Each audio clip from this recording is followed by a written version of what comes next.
Hi everybody, welcome to this Photoshop tutorial. What we're going to look at today is, well, there's two things really. We're going to cover very quickly how we can use multiple selection tools within the same selection and how we can save that selection within the file still as a JPEG and be able to access it later rather than keep on remaking a selection should we need to at a later date. Now this picture, for example, is one that I might use in different composites at different points, but I might want to keep it as a normal white background JPEG image as well as a cutout. Now ordinarily what we do is make a selection, we Ctrl J to copy that selection to a new layer, and we'd save it as a PSD file. But that then means I've got to have another flattened version if I want to keep a JPEG as well, and I don't want to do that. So let's first of all we'll look at our selection. So I'm going to get the quick selection tool. I'm going to drag out a selection down our model. Now as you'd figure when you look at this file, there's going to be two problem areas. This area between her arm and this area around her earring, as well as the usual things with the hair. So if you use the quick selection tool, so let's deal with the hair first. Let's use the refine edge and the refine edge brush. Just increase that a little bit, and I'm just going to go around the outside and let Photoshop do a reasonable job at picking up some details of the hair, which it has done.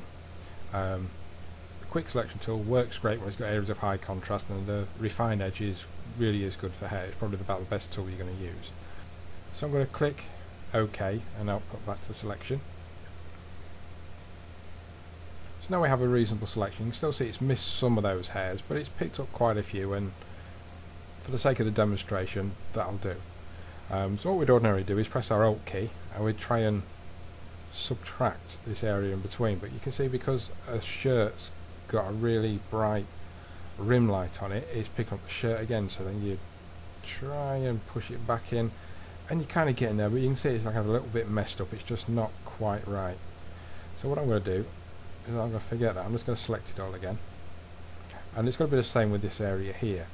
So what I'm going to do, I'm going to go on to quick mask, and you can see I've got it set. You can double click on the quick mask tool and you can either tell it to colour your selected area or your masked area. By default it's probably going to be on the masked area.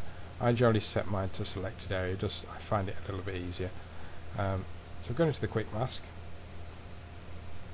if we scroll in the bottom here, go take a brush tool,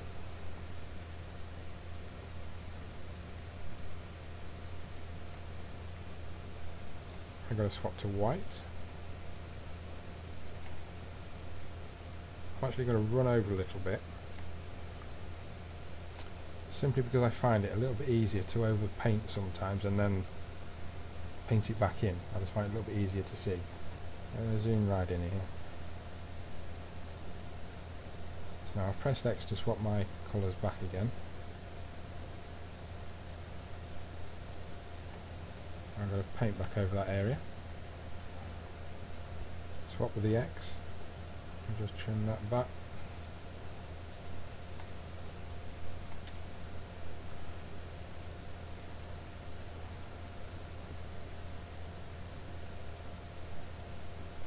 Yeah, I'm going to paint over this a little bit because I find it a little bit easier to overpaint it and subtract it.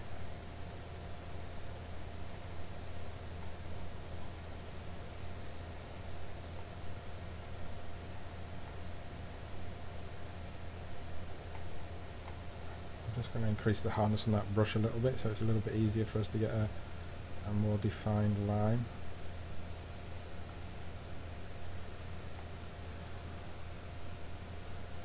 Press X to swap. A little bit of the shirt there.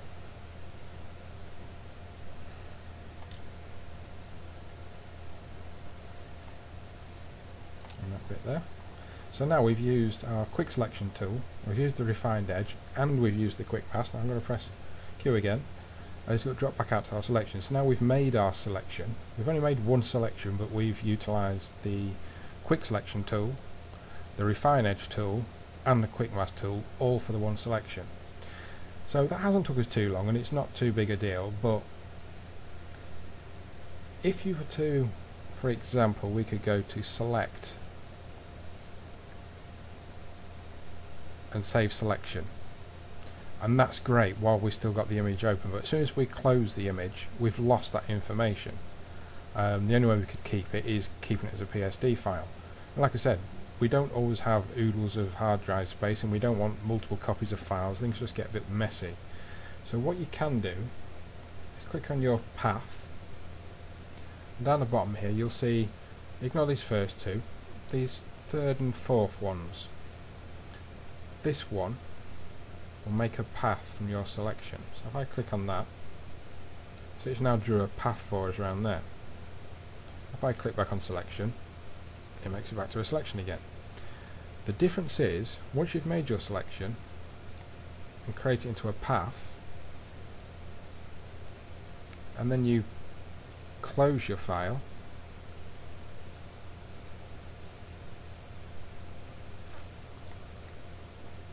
when you come to reopen it, your path is still there, and all you have to do is click on that icon to make it a selection again. So if that outline around the outside bothers you, just click off the path. It's just showing you that it's actually selected. So if you go back to your layers palette, you've got no additional layers, you've got no obvious signs that there's a selection there. You can still save this as a JPEG, it's still a flattened image, but every time you open it now, go into your paths area, select your path, click to make a selection, back to your layers, Control J, there's your cut out copy ready for you to add to a composite. Really simple, really easy, and it's one of those things that doesn't really get much attention and people generally don't know about. I must admit I didn't know about this for a long time, and it's really cool. So you can make your selections, your cutouts once and once only, save it as a path by going to the paths channel and clicking the path icon, and job done. Hope you find this useful. Till the next time, bye for now.